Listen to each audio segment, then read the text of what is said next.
So at 13, I still spoon feed him. It's one of the only ways I can get vegetables and soup in it. He doesn't have the dexterity to hold the spoon properly. Nor will he eat it on his own. But if I spoon feed him, he'll sit through it. Much as he doesn't like it sometimes. But at least I know he got, good quality foods. I make soups every week, and then I just feed it to him.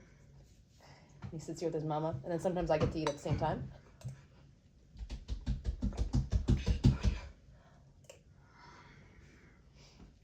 Yeah. Usually I'll puree, I'll do lentils in here. I will put Brussels sprouts, spinach, and everything. Still chicken soup mostly, but I will hide as many vegetables as I can.